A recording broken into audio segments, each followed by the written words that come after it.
What screams, "I'm a narcissist," when you interact with people? Story 1. They feel more like a black hole than a person. Doesn't really matter how much you pour in. It's never enough.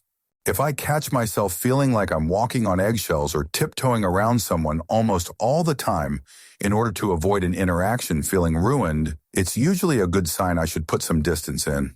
Story 2. Every single time you speak or begin your story, joke, or anecdote, only to be interrupted and talked over by someone so they can talk, humble brag about themselves. We've all met someone like that in our lives. They're totally incapable of listening or holding a two-way conversation. They never ask anyone else a follow-up question or show any interest in anyone else. Story 3, common threads I've seen in group. When you tell them ways they hurt you, and they are more concerned on arguing the details rather than caring that they hurt you. When you share vulnerabilities, they store it as ammunition to break down your sense of self-trust, consistency, and control you. When you stop sharing vulnerabilities due to NAR2, and they then accuse you of lying, cheating, or worse, when every personal story you do share is turned into a focusing on them. When they cannot apologize or see their own flaws, so they project and blame shift every failure to others' imperfections. Story 4. If they humiliate, talk down to others and disguise bullying as being funny or just joking, but every single time their jokes and humor is on someone else's expense. If they talk about themselves a lot, how well they were raised, how they would never do this or that like the other S, how awesome their generation is while yours sucks, how good manners they have while you're basically trash. Fake humility. This one I figured out recently. A lot of narcissists know they are full of themselves, and they know that others are sick of it, so they will display fake humility, just like they go into victim mode when it's them that did something wrong. They will say something like, "Oh, what do I know? I'm just stupid," or "I'm just fat," or "I'm ugly." Often they do this to fish for compliments or to hear the opposites. "No, you're not ugly. You're actually very smart." They love that. They take out their frustrations and anger on you. They will use you as a dump for them to vent when they're sad and a punching bag when they are angry. And when you are sad or need someone, they won't help, and they are not capable to help because no empathy. If they are jealous or hateful of you and act nasty, disrespectful, or mean for no reason, give you nasty looks and try to bring you down. If they are one-upping you in every conversation or twist your words and take them out of context to make them seem like they have a better or healthier point of view. If they're constantly posting pictures of themselves online to get attention and likes and are on many dating apps, if they do something or say something often to try and make you feel jealous, they boast themselves while bringing others down. They lie and gaslight. They say something, and next day when you bring it up, they either never said it or don't remember it, or you imagined it. If you befriend or date them, they try to control, manipulate you to be the way is most suitable for them and make you worthy enough to meet their friends or, family. They have a very harsh reaction to criticism and get hyper defensive, take it as an attack and fight back. When they ask you a question, there's a right answer and there's a wrong answer to them. What they want to hear and what they don't want to hear. If you give them the wrong answer, the one that you were being honest about, and not what they wanted to hear, all hell breaks loose. Drama queens, they love to pick fights and arguments. It gives them fuel while it drains you. They gossip a lot and point fingers at strangers. They're dishonest. They have a husband or wife at home, but have no shame in flirting with you and even going all the way with you if they had the opportunity. They are above the law. Rules don't apply to them. For example, they're not wearing a seatbelt. They're not waiting for that red light. The speed limit is stupid people should go fast like them. Road rage. They are popular. Most often narcissists have several friends because they can actually be very charming and they know exactly what people want and what they want to hear. They'll love bomb them, overload them with compliments, etc., and usually that's enough. They are always right, even when they are wrong. Story Phoebe. Lazy, take credit for other people's work, can't take criticism, constantly lie or bend the truth to make themselves look better. Talk about how great they are when they actually suck and use the people around them to make themselves look good. Story 6. My mom is actually diagnosed NPD, not the popularized definition of being a narcissist. She was a nightmare to live with and still is a psychological assassin. A less nefarious but telling sign is that in every story they retell, They are always the hero or the victim, but never the villain. Never. My mom couldn't even resist blaming someone for her breast cancer. She claims the stress I caused her as a teenager is the reason. But she's not the villain in that retelling if you confront her about it.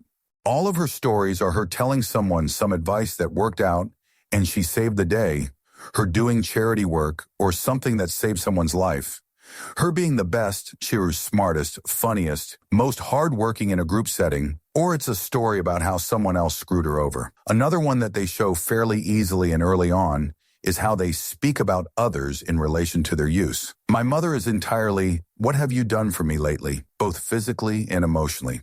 When my dad died, all she did was complain about what others weren't doing for her when our family bent over backwards to help her. Nothing is ever enough. You don't visit enough. You don't help me at my house enough. You don't let me FaceTime my grandchild enough, etc. They see people as being indebted to them and have this sense of entitlement towards the universe. Story 7, accountability, obsessed with their image, no self-deprecating humor, always wronged, zero emotional regulation, only keeps those they consider equal at their side and needs to feel superior. They justify their bad behavior by putting the blame on others. Personal experience: got slapped because I made my ex angry. Story 8, demanding rather than asking, and then being appalled and enraged when the person they're demanding something from doesn't cave. It's wild that full-grown adults will expect everything to be catered to them and that they did no wrong. Story 9, to answer your question properly, as someone who struggles with narcissistic traits, I can practically smell people with cluster B personality disorders. They're always either a bit too loud for the social situation or a bit too quiet. So you want to ask them questions. Everything exists in relation to them. Instead of that person being just one person in the world, when you see it, it can't be unseen. I deal with my narcissist tendencies by bragging about stupid if it comes up. Like if someone says they're a chess grandmaster, I'm way better at chess and arm wrestling, so let's arm wrestle. I don't do this every day or every time a situation comes up where I could be a selfish menace, but it sates the appetite without offending, usually. Some people are just naturally dull and can't tell I'm joking. Works for me. I just snapped out of a narcissistic hellhole and you can keep being you. Just reread everything I typed and realized it sounded incredibly narcissistic. Go Rockets, I guess. Story 10,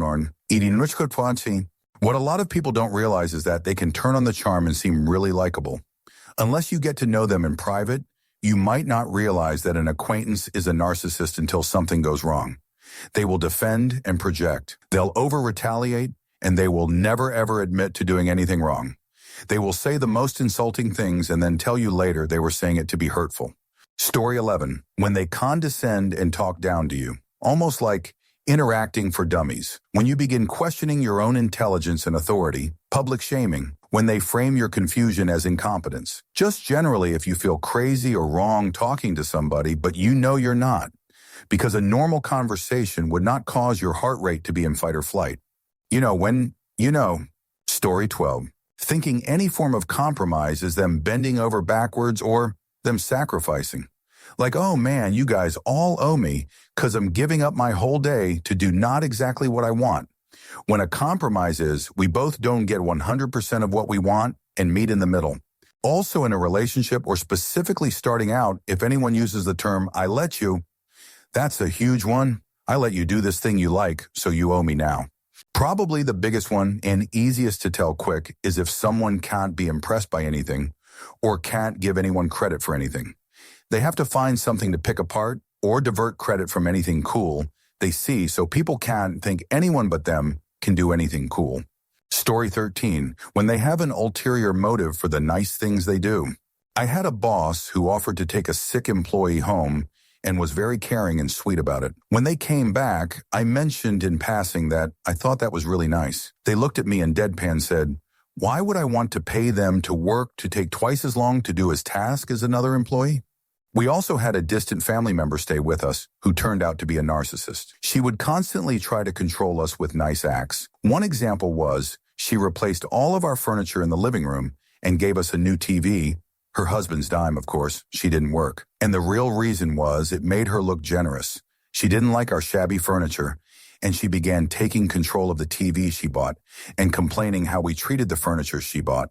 So we couldn't put things down on the coffee table too roughly, and we had to get on our hands and knees and dust all the small details and use a coaster for anything that gets put down on it. Or else we wouldn't hear the end of how ungrateful we are for the living room makeover no one asked for or agreed to. Story 14. One thing I've noticed is when they want to control you, they project exactly what they are doing to you onto you. My abusive ex used to say I was a narcissist, manipulative, selfish bitch, and oftentimes said that I was trying to gaslight him into feeling guilty about the things he did wrong to me. They also bully you, and then when you defend themselves, they will play victim. Once he said a joke that was really humiliating, just to get a laugh from his family, and when I confronted him about it, he started crying. Story 15, anger is their primary negative emotion, which is honestly tragic, and I truly feel bad for them in this way. My ex hardly ever cried. I'm the opposite. I'm way emotional. Too emotional, perhaps, huh? One of the only times she did was when this girl she never knew cut her down. She was sobbing. When I was crying about the relationship falling apart, she was smiling and even laughing at me. I'm glad I'm out, but I do wish her the best. Must be awful to not be able to see yourself objectively in the slightest. Story 16. Someone shares a cool thing they did, and the narc cuts the reaction short and one-up them. God forbid anyone else have the spotlight for longer than 60 seconds. This is a classic thing that happens in my house all the time that my father does. No one has any achievements or celebrations that last longer than 30 seconds because he will immediately cut in with some new great thing he did, or he will outright say something insulting to knock you down a peg. Pay attention to how long they allow someone to celebrate good news, and if they are open, congratulatory, and curious to know more. I once got a job after searching 8 months for one, and his first words were, "About time," and laughed at me. Story 17. When you finally get a chance to talk when you are speaking with them, and you give a summary of what's going on in your life, you notice they look bored and distracted when you mention good things. You have a job you like that pays well, you're in a relationship that is going well, you bought a house in a neighborhood you like, etc. But they light up like a Christmas tree whenever you mention struggles or a self-depreciating comments. You've gained some weight and you're struggling to lose it. You have some debt you are struggling to pay off. Your job is on the rocks due to the company's issues. You've gone on some bad dates recently, etc. TLDR, they don't care about your life highlights, but they take joy in hearing about your struggles and failures. Story 18, they never consider other people beyond use. They want to get everything while putting in as little effort as possible to make it happen. They think that other people getting treated fairly or appropriately is the worst thing in the world because they think they should always be the top priority. A person I know was talking about how she was reading a book about polyamorous relationships because she was in one for the first time. She said, "I kid you not, I don't like how the book focuses on what I can bring to the relationship. I want to know everything I can get out of the relationship." I had to hold back laughter because she had just admitted how selfish she was out loud, but she was too self-absorbed to realize it. Story 19, they can't apologize. And if they do, after what feels like pulling teeth, they can't seem do it properly or genuinely. Usually their apology involves trying to blame someone else or you for their blunder. Story 20, I love the look on a person's face. How they light up when you ask about them. People don't get questions about themselves often enough.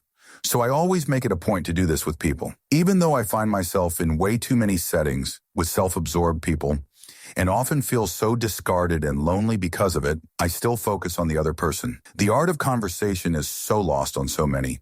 Story 21, I suspect my boss to be a narcissist after reading the comments. She always Achina has to one-up you in any situation, is the good guy in the story even when I've witnessed her being the asshole, makes everything about her. If someone compliments me or another coworker, she says, "and me," talks over everyone and tries to control the conversation, making it about her, is never wrong. When presented with evidence of being wrong, she makes an excuse to minimize herself being the problem or straight up denies any accusation. Some of her family members and friends have gone no contact with her, has new friendships all the time, but they fizzle out quickly. Same goes for romantic relationships. Rolls her eyes when anyone has a complaint about something she said or did, or micro-expressions she's made. Fakes empathy, gives backhanded compliments or belittles people subtly. She will talk about another person to you, and then talk about you to them. She's even made up lies to say one person said something about another when she's the one who said it. gave me a $2 raise at one point, then took away $1 without telling me. When I confronted her, she brushed it off as she forgot, and it's because she can't afford it. She also doesn't pay overtime or state-mandated vacation time because she can't afford it. Meanwhile, she's going on trips all the time, buying designer clothing, expensive cars, etc. She also forced me to get on the business's health insurance plan and forgot to pay the premium, leaving me without coverage for 2 months without any knowledge. Meanwhile, she will always have to run out and buy something I got first, or ask why I don't buy her one too. And she loves to tell everyone I have such a handsome boyfriend, saying I'm lucky and should never complain about him. It reeks of jealousy and creepiness. So yeah, she's an enormous asshole, but I'm strongly suspecting actual narcissist. Story 22. When one of their family members die and they're immediately in a mad rush to get to their assets before an executor can run their estate, or they brag about their restaurant on their sister's deathbed and try to get custody of her daughter, despite her dad still being alive and in the picture. Story 23. Saying things like, after all I've done for you, when trying to violate a boundary of yours, or using it to justify treating you poorly. To them, relationships are transactional. If they're nice to you or do you a favor, they feel you're indebted to them. If they are a bully to someone else, they expect you to stay silent. If they want to call you derogatory names, you are expected to shut up and take it because you owe them. If they want you to do something and you're not able or comfortable doing it, that doesn't matter because you owe them. Story 24. Needing to one-up everyone around them whenever anyone tells a story or shares a fact about themselves. It always reminds me of the scene in America's Psycho, where all the businessmen are comparing their business cards. Story 25. The one that I met had no friends, blamed his ex-wives for everything his family covered for him. He turned around everything to make me the problem. He was controlling. When I told him to merge our finances when planning to get married, he threw a fit and did not talk to me for a few days, telling me I was controlling like his ex. I should have left him right there. After marriage, he started to question my choices, from food to hair to makeup. Very, very fine work. I didn't even notice, however, not able to express myself and talk about my feelings without him turning it around or criticizing me. I started gaining weight. At some point, I went on a diet, and halfway through my weight loss goal, he said, "When my ex lost weight, she left me, so I guess you are leaving too." That was the big statement, followed by weeks of low-key actions and comments until I quit the diet. Isolation, making me feel inadequate and out of place everywhere. I stopped doing things and seeing people. He always had something to say about my looks. However, if I said something to him that was not a compliment, he would get upset. At the end, when the mask fell, he was everything his ex-wives said about him. He became openly abusive when I did not want to stay quiet and stood my ground. I left with my clothes and the dogs one day when he left for work. He kept it all, the money, the cars, the house. I wanted my freedom and my dogs. To sign the papers, I demanded a public place because he could turn on a dime and become abusive. So yes, I was afraid. Story 26. When you cheat on the golf course, cheat on your taxes, have an affair while your wife is tending your newborn, rape women, embrace racist views, smear orange crap on your face, and manage an insurrection against your own country.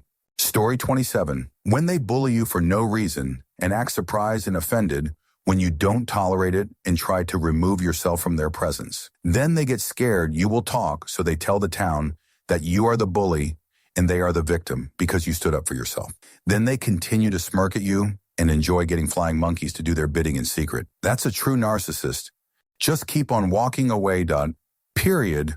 They are absolutely miserable and insecure inside. I don't care how much money or success they have or what their life appears to be. They hate people with the light in them, and they will try to snuff it out.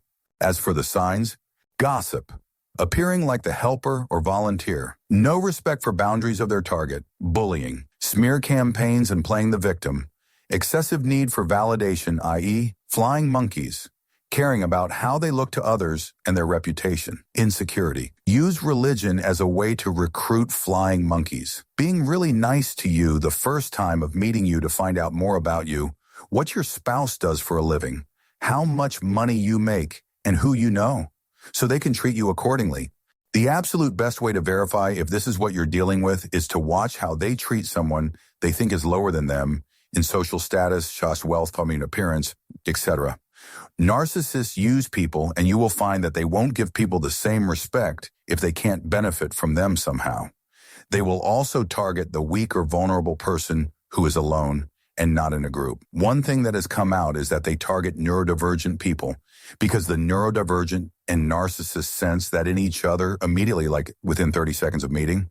I would say the biggest tell is whether they are bad-mouthing a person who isn't there and doing it in a sly way that comes off as them being a victim or them trying to warn others. That is a red flag narcissist behavior. Are you feeling gaslit beyond comprehension? Do you tell them why you want to distance and they completely ignore and not acknowledge your concern that you just shared? Is the way they act when others are watching the same as when you're alone? And do they hang out with others who have those similar personalities? If so, it's probably a narcissist. It could be communal, covert, or grandiose. You're going to see the victim out there isolated and depressed and looking all kind of crazy, stuck in fight or flight. The narc will have moved on and have a group of support around them, flying monkeys, who they've convinced that the other person is bad, and they will all abuse the real victim as well. When no one is around the narc, when they see the victim will smirk and give the duper's delight expression. They will be blissful about getting revenge on the fact that you told them they weren't perfect, or you had an issue they refused to do anything about. In most cases, the victim will start having autoimmune disorders popping up and health issues both mental and physical, such as trauma or PTSD. Meanwhile, the narc looks like they are extremely successful. I hate to say it, but most people will never realize the truth, or at least they will never acknowledge it. Narcs do scare PPL into submission, and they are socially adept. The victim is likely less socially adept. Their karma is them having to be who they are and knowing it. Don't bother changing minds or trying to explain yourself if you deal with a real one. Dr. Ramani says it's maybe 1/8 or 10 PPL now. If you tell them they hurt you or something, they won't care, but they will pretend to if others are watching, and they are good actors since they have experience being this way their whole lives. I wish I had known what to watch for before it happened to me. They are attracted to target kind, happy, genuine people like a magnet. One last thing I'll point out is a weird thing that happens. I've dealt with narcs 2 times in my life. In both cases, the people they talked about with me, which made me exit, and then they went to those exact people and told them horrible stuff about me, and they had those people now defending them. So the people they denigrated to me turned into their protectors, and to this day, none of them know that they were talked about, so I guess the joke's on them. Story 20. The main issue with narcissists is that they are amazing at keeping up a facade. In brief moments of time, you will never see their true identity. They will always come across as the most lovely, caring people ever. Having been raised by one, I can't describe what it is about them that lets me know instantly, but many, many times have I walked away from interactions going, me that was a narcissist. And my friends will all be confused because they legit don't see anything but a wonderful person. I always end up being right. End. Story 29. One thing you need to understand about a narcissist is they can't help it. This is the only way they know how to relate to other people. Unless they have been diagnosed and had years of therapy, they don't even know they're doing the manipulation. I had a relationship with a narcissist who would literally not speak sometimes because they were aware of it and didn't want me to see behind the mask, but knew that anything they said would be either about tearing someone down or about themselves. Their entire personality is masking, and they have no true identity. Story 30. My brother is a diagnosed narcissist, and it's something that's developed over many years through learned behavior and systems he created to protect himself, which are now difficult for him to unlearn. He's been in therapy for it now for 6 years. He considers himself the only person in the world and cannot understand when other people are upset or suffering. Usually, he either belittles others' issues or brings up his own to one-up the person he's talking to.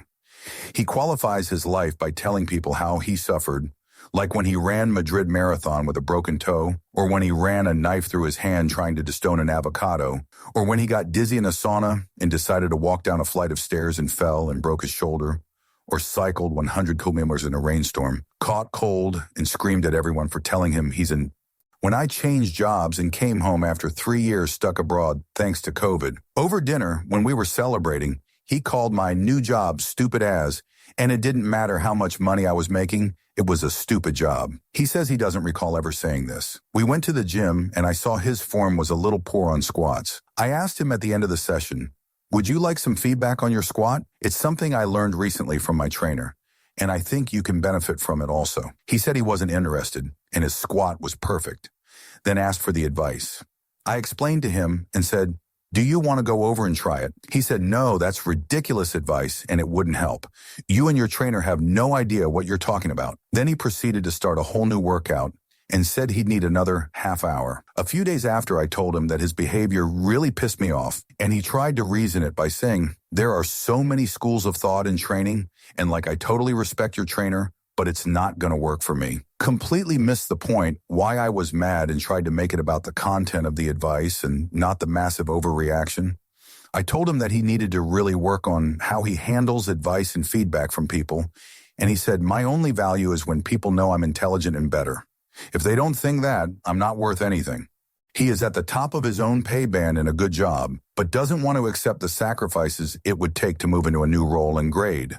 So constantly complains about how useless everyone he works with is, and that if they gave him a proper shot, he could be a great director of the department, despite having almost no qualities a manager needs, which is what I do.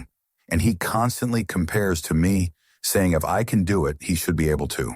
I came home one year and invited some friends to stay a few nights, as he'd moved into his partner's house. He sent our mom a message calling her a bitch for letting people stay in the house without his permission because it made him feel like a leech and third party in the family, then refused to talk to her for a week. His current girlfriend has an excellent job, so he's constantly jealous and suspicious of her.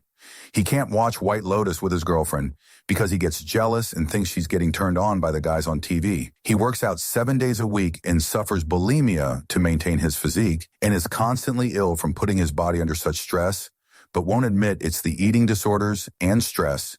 It's the diabetes and life's unfair. I don't think, TBH, most people who say they know a narcissist actually know any. They just know self-involved people. Story 31, always the victim even when they hurt someone's feelings. And you'll never get an apology from them. Like my mother, we have our yearly fight which comes at Easter like clockwork. Edition number 5 since I got kids. I asked her not to take my son, 4, to a friend that I don't know. I said I feel uncomfortable with this situation because he has no relationship to that said friend and will feel like he is in the wrong place.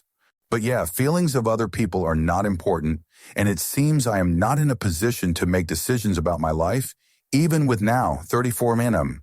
Apparently I don't know my own child, and in a yelled tantrum, I was let known that she feels mistrusted and caged by my authority over my son. Because she can never do something she wants with him, yeah, you just have every week a whole day with him and never got to know about any time you wanted to spend with him, without any restrictions, but sure.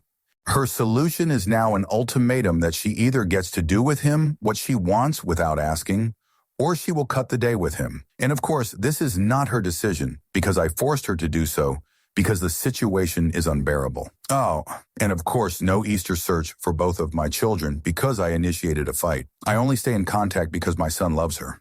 Narcissistic behavior at its finest, if you ask me. Letting others suffer when you feel just a little bit of discomfort.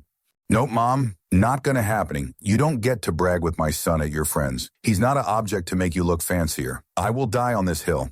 Phew, sorry, rough week. Story 32. Narcissistic traits are being promoted these days, and thus I think the term is overused. As the sense of community diminishes and people feel more alone and disregarded, the narcissistic traits rise. Confidence and self-preservation are not narcissistic.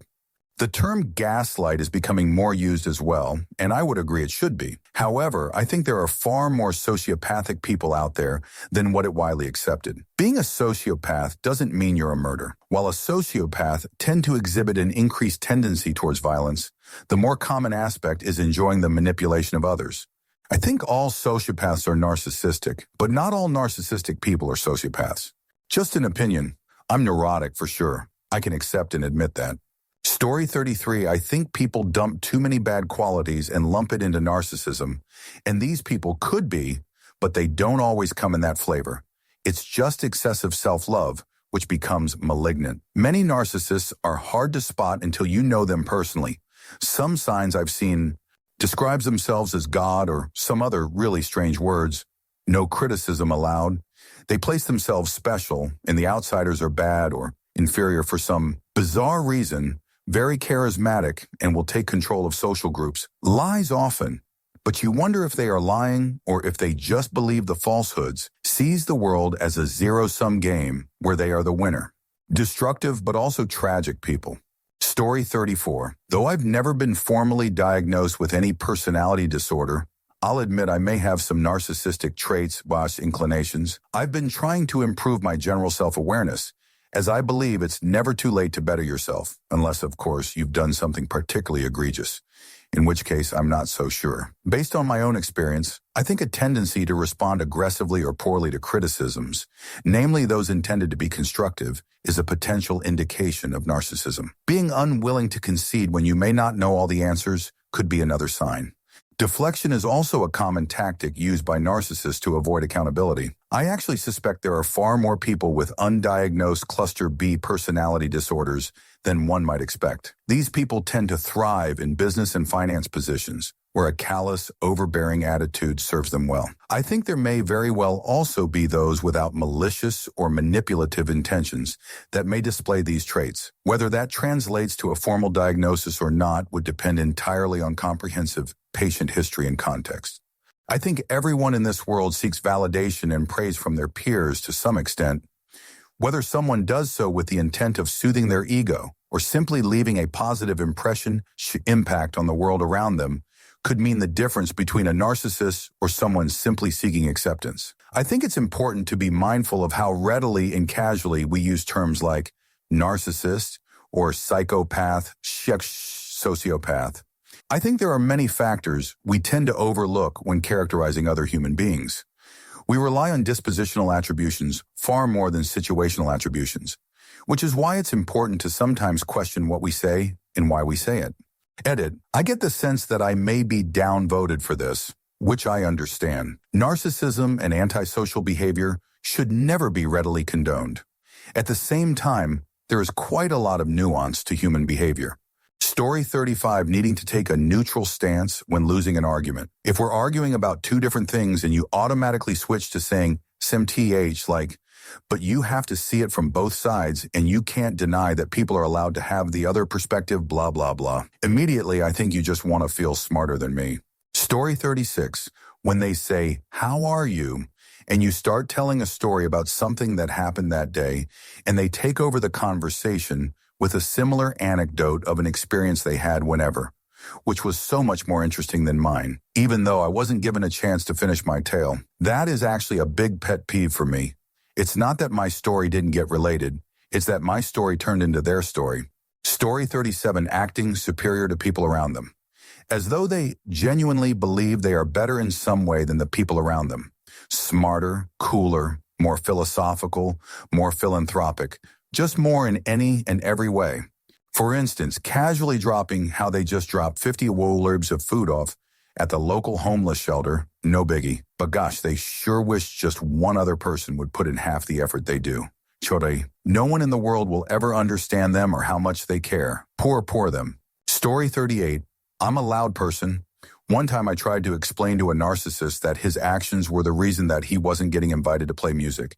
And then I explained to him how I had invited his band many times to play shows, but he had never once invited me to join his band for a show. The next day he sends me an email saying that I yelled at him. And if you knew me, you would know that I am yelling everything I say. But there it was. He was able to completely forget about my feelings because my criticism made him have to deflect and talk about the way I told him. Classic move. Story 39. Whenever I'm talking with my mother, she manages to turn any conversation into one that is solely about her. It's the most draining in the world. She is 100% Colin from What We Do in the Shadows. Mommy, I think I'm getting sick. Last night I was a bit sniffly and her, oh, tell me about it. I was up all night with this cough and have been sick for a week. Me, did you hear about Sarah? She found her long-lost brother yesterday. Her, oh, that happened to me. My half-sister has a long-lost brother and I always knew. Ma, I better go, I'm late for work. Her, oh yes, I'm always late for work because of you and your kids.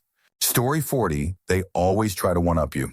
I was dating this narcissist and I told him how I lived a rough life, as sometimes we didn't know what we were going to eat some dinners, or we'd have to boil water on the kettle for a warm bath if the water bills weren't paid. This guy then tried to say that even though he came from where he was, he didn't actually have everything, and that sometimes he struggled in life and didn't get most things they wanted. He grew up in a 6-bedroom house and often bragged about how big it was and how rich his parents used to be. Story 41, talking about things in reference to themselves as champion or victim, either or. They're always either megaminds or a boot is constantly on their heads. Social media has thrown this into hyperspace. However, it's also lent itself more to victimhood. So many narcissists must disclose something about some illness or condition within 20 minutes of your meeting them. Many love to tell you that they're empaths. They typically have a sort of socially dictated outfit. They play to a type, usually one with flair or flex. This is also true of deeply insecure people, which narcissists are, but not all insecure people are narcissistic. Story 42. Make a self-deprecating joke showing you do not take yourself too seriously.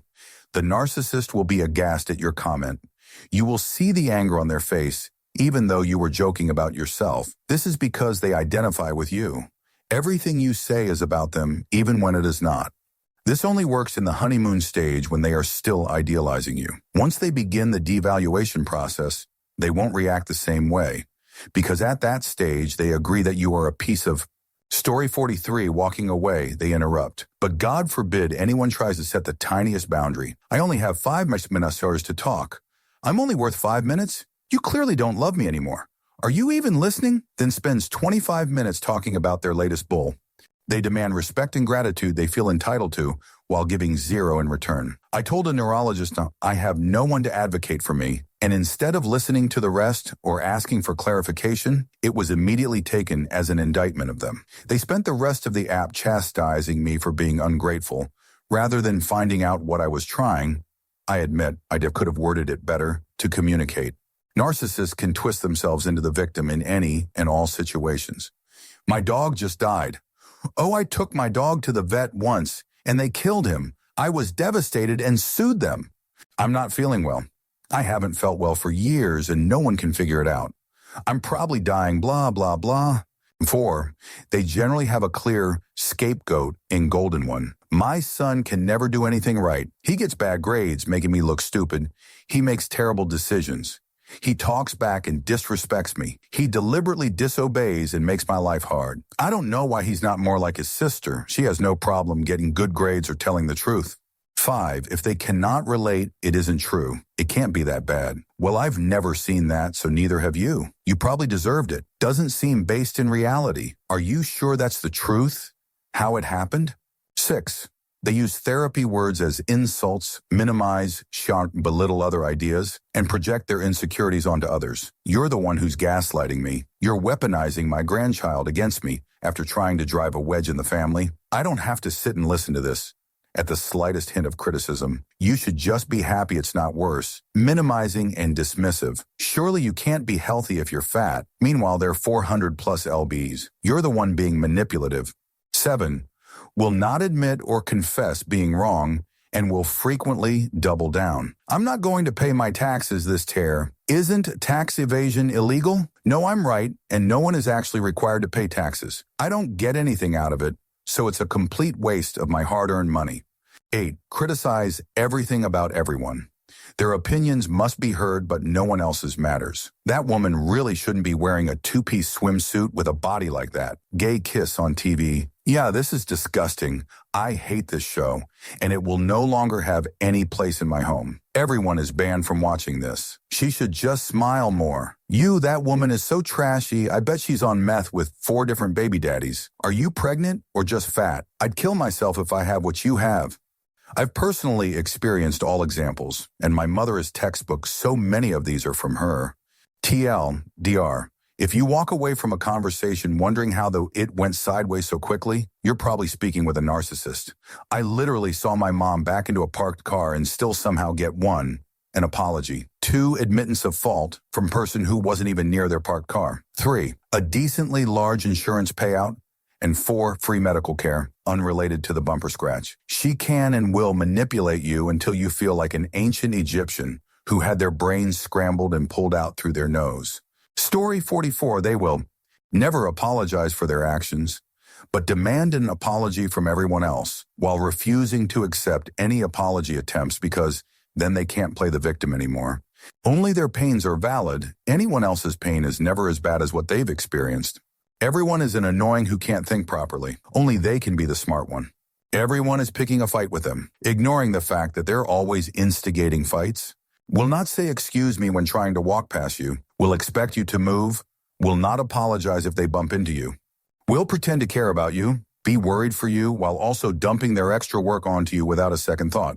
You are expected to do a task without a problem by yourself, while they will corner you into helping them with the exact same task. Likewise, your emotional attachments are silly and dumb. It's just an animal, get over it, while their emotional attachments are extremely important. Will not clean up after themselves, will get angry if you clean up, because clearly they were getting to it. Lots of manipulation, gaslighting, and always pointing fingers. They can never be the wrongdoer, only the wronged.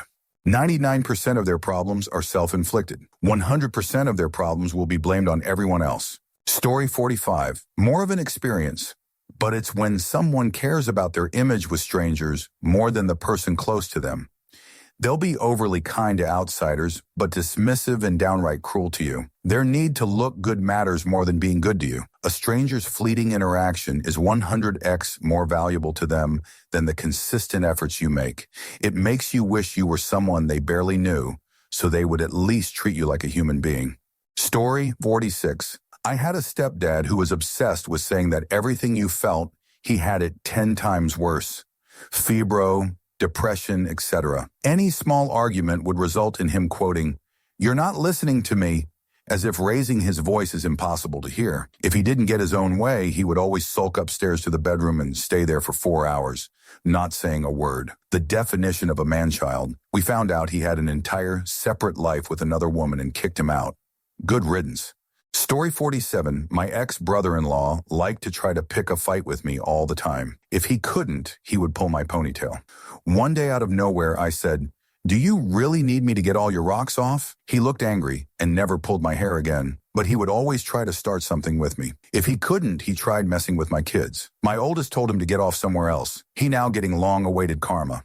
Story 48. My ex-husband is a malignant narcissist. I did not understand the gravity of how sick he was when we were together, but the entire universe revolved around his emotions, his opinions, and his feelings. It was torture to be with him, extremely controlling but charming as hell when people are around. Put on a great show when friends would come over and they'd comment on how amazing of a husband and father he was. When I left him, it got 1,000 times worse, discarding me, belittling me. His entire perspective of who I am as a person changed to benefit himself. I became a monster, massive smear campaign, millions of horrific messages, stalking. I had to get a restraining order to make it stop. They blame, and are always the hero and the victim, but never at fault for anything.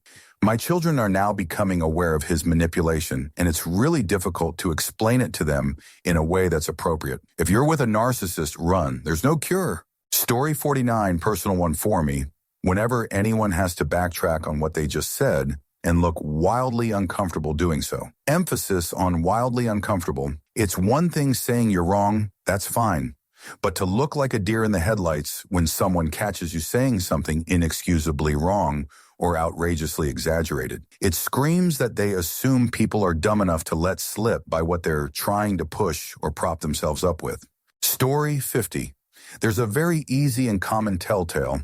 During the first interaction with you, as soon as they find out something good about you, career, education, physical attribute, they casually mention someone else who is better than you on that.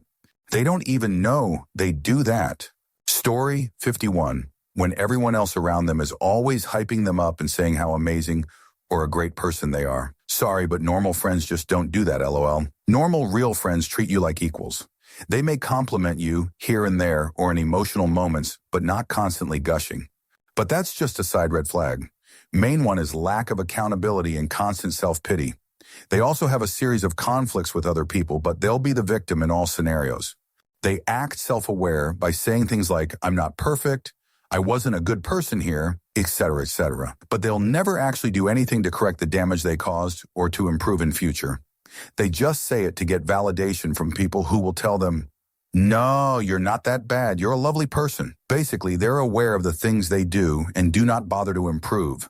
They just criticize themselves and get more sympathy. Story 52. When someone constantly turns every conversation back to themselves, it's a major red flag. Like you could be talking about your dog's cute new trick, and somehow they'll twist it into a story about how their dog is the best ever. Also, if they never apologize or admit they're wrong, that's a pretty big sign too. It's all about them, all the time. Story 53, it's a spectrum, and there are different types of narcissists. But I think the biggest telltale sign is one-upping, and when their conversations are always one-sided. They love to talk about their hardships when it suits them, and also brag as much as possible when it suits them. Always a victim or a hero of their story. But honestly, almost every narcissistic trait can be written off as someone that is socially anxious, bad at communicating, or just a in-dick. You really won't know you're dealing with a narcissist until you get close to them or live with them. That's when the mask truly comes off. Story 54. The boring answer is, it really depends on the person's age, cultural background, general intelligence of the individual, the context you're in. Plus, you'd likely want to look at behaviors that would explain the narcissistic behaviors better, e.g. antisocial personality disorder, borderline personality disorder, etc. That being said, if someone brags about how humble they are, that's a pretty good cue. They're very good at making you feel like you did something wrong in situations where others simply wouldn't have cared. But that holds true for BPD as well. Indeed, it holds true for most personality disorders, untreated at least. Story 55, I work with one. She literally does all of these things. It's frustrating, and it seems like no one else can see it. Everyone acts like they just love her so much. I don't get it. I have to renew my work contract soon, and I'm seriously considering not renewing because I have to work so closely with her. How people actually live with narcissists, I have no idea. They must be so worn down. Story 56. If they call you up just to go on an uninterruptible, egotistical tangent, I have had this happen with some people. It is so annoying. You can put the phone down for 30 minutes straight and come back, and they'd still be talking.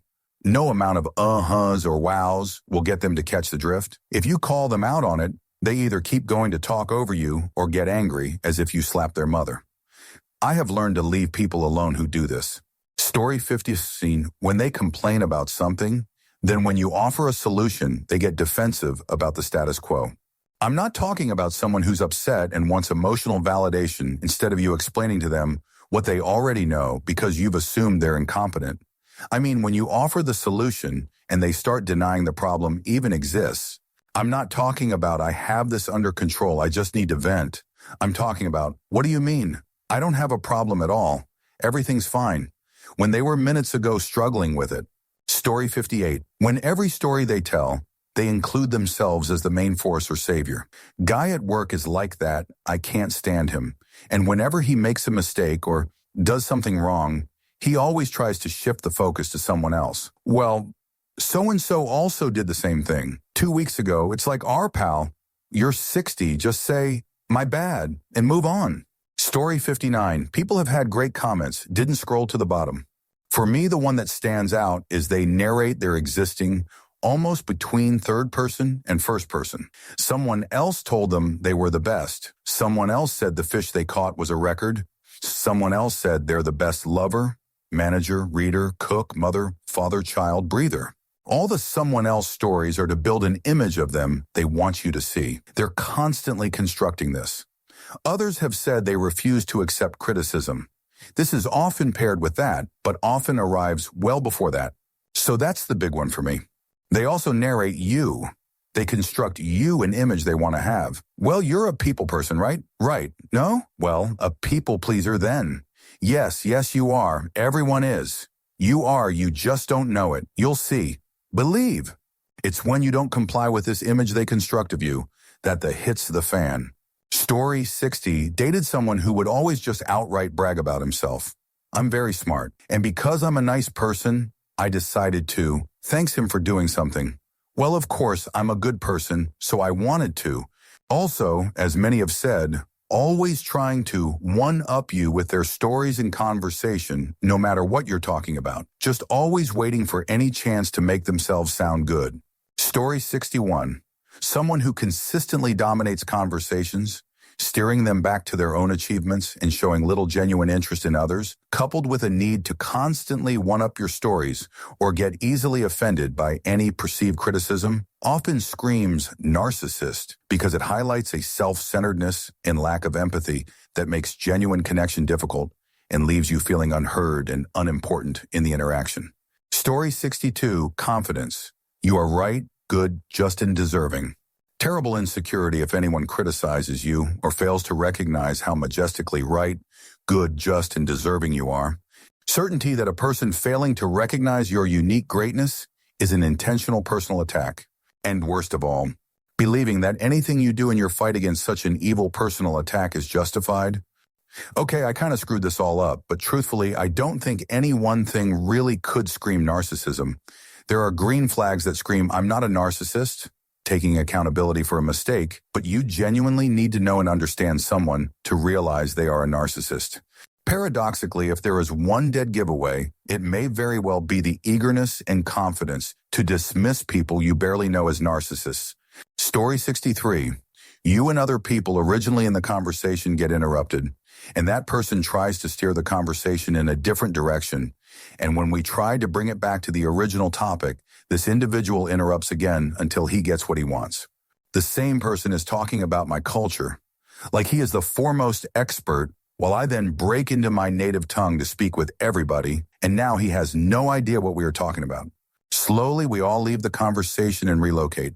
And he doesn't even notice until I say that I need to relieve myself. I'm the last one there because I have no problem with playing decoy. Story 64 will not stop talking about grandiose ambitions, unrealistic dreams, how smart they are, and has had enough years to fulfill these goals through work-tiered education, but hasn't. All they do is talk. Is always talking about owning a business, entrepreneurship, being their own boss, but does not realize how much work it actually is.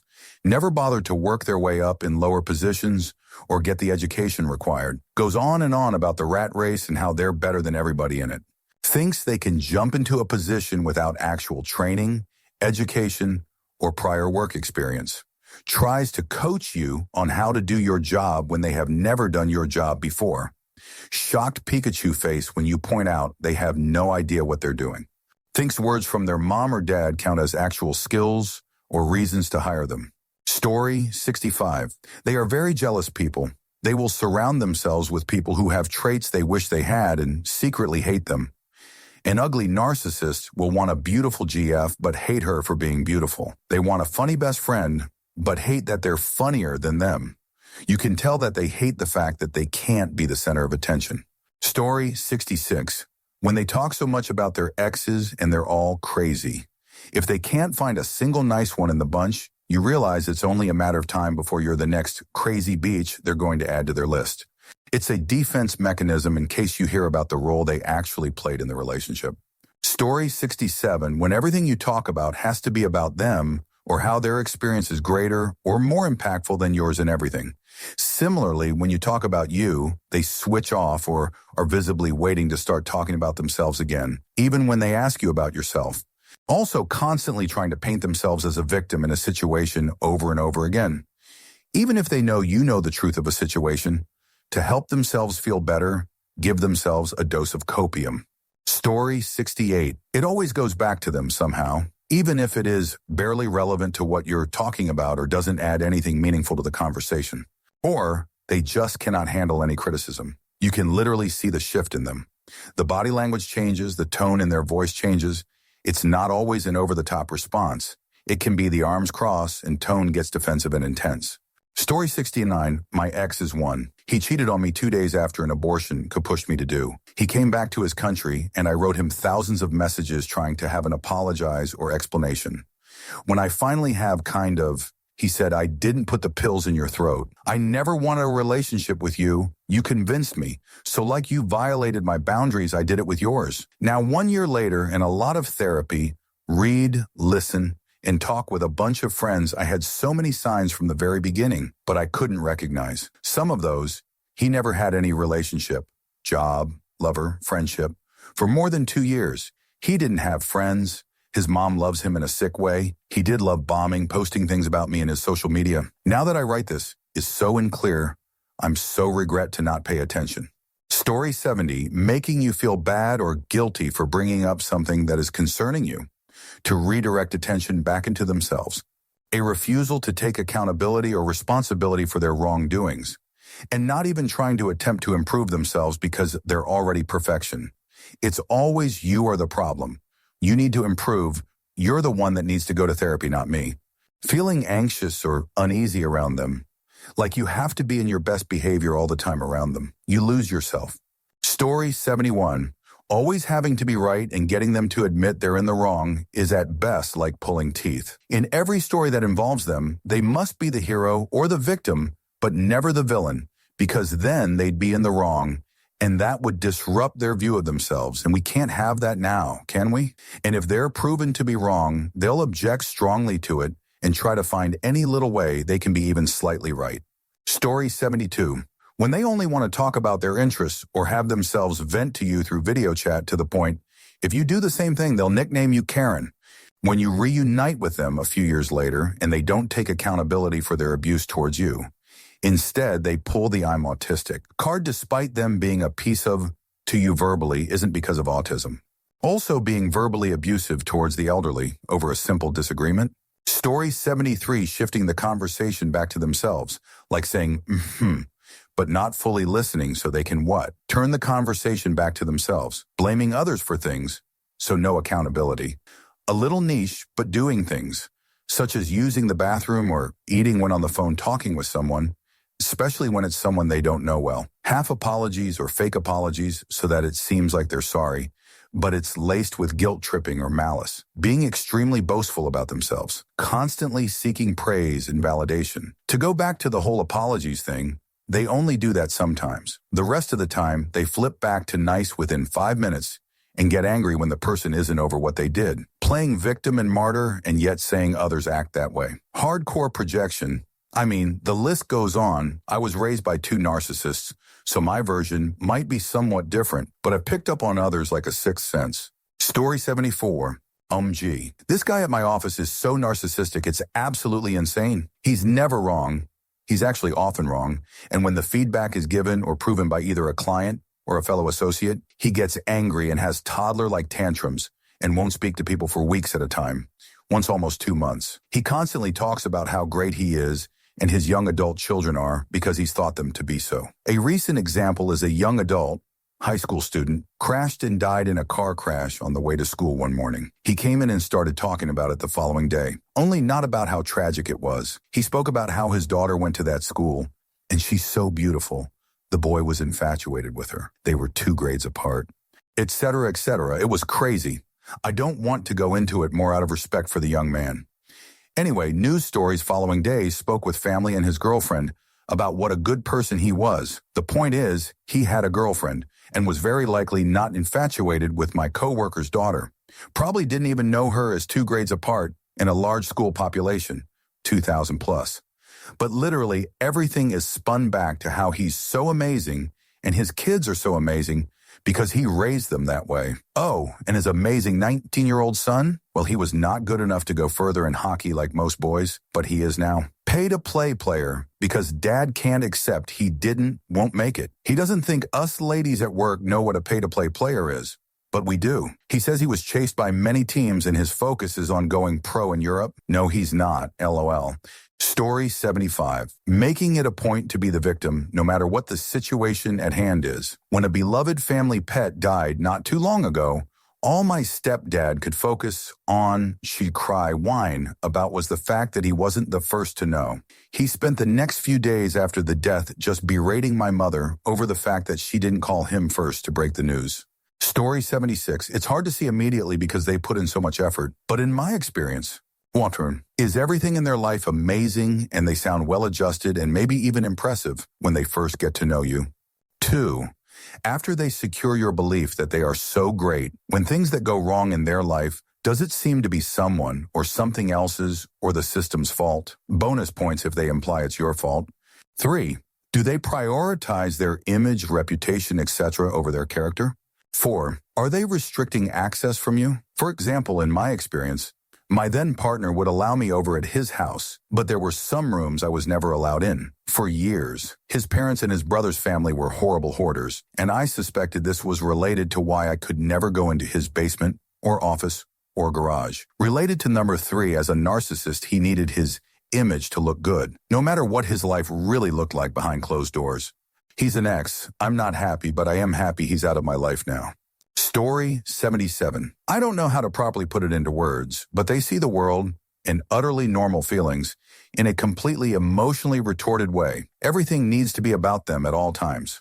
For example, my 4YO happily plays on her own at home while grandma's visiting is met with, well, since you don't care about grandma at all, I'll leave. Or maybe she is overtired after school and just wants to cuddle with mom for a little bit. No, that will get a, oh, I see you don't love grandma today, so I'll leave. If you happen to be annoyed about something else around them, it's turned into, are you mad at me? Also, everything that you choose to do differently than them will be about them. If you breastfeed, what, was the formula I gave you not good enough? If you choose not to spank your kids because I was such a monster, right? If I choose to walk instead of taking the same bus, well, the bus is obviously better. It's like they have main character syndrome on an emotional level. Story 78. I met a narcissist once who straight up told me she was a narcissist, like she was aware and accepted it and tried to work on her issues. She was a little pushy, but otherwise cool. Didn't get to hang out with her much because I moved 3 hours away after finding out my roommate at the time was a SO, but I gave her a pair of my favorite shorts that I have like 7 pairs of, and every time I wear them I think of her, and it makes me smile because she was so happy just to even try them on. Anyway, this started as a joke, and I forgot what I was going to say. Story 79, weaponization of boundaries. Difficult, poor, offensive, or unruly behavior later excused as they're called boundaries. I work with a guy who yells at the boss, refuses to have a conversation about work with others when it's not going in his favor, ends it with an abrupt and forceful, this conversation is over, and tries to intimidate everyone he works with in the name of boundaries. Story 80. There's this strange quirk of language that can tell you a lot about someone's worldview. It comes through in phrasing like, it's my world, you are just living in it. I find it incredibly difficult to describe. There's a disgust and outrage that comes through in the relationships of the concepts that I swear is related to narcissism. Granted, I could never prove such a thing. That thing we're talking about is a moral gray area, but because I don't like it, it is, in fact, bad. Granted, they don't say it. It's a weird inconsistency between subject matter and comfortability and body language. Everyone kind of does it, but it feels weird when some people do it. I wish I could explain further, but in truth, I haven't the vocabulary to describe it.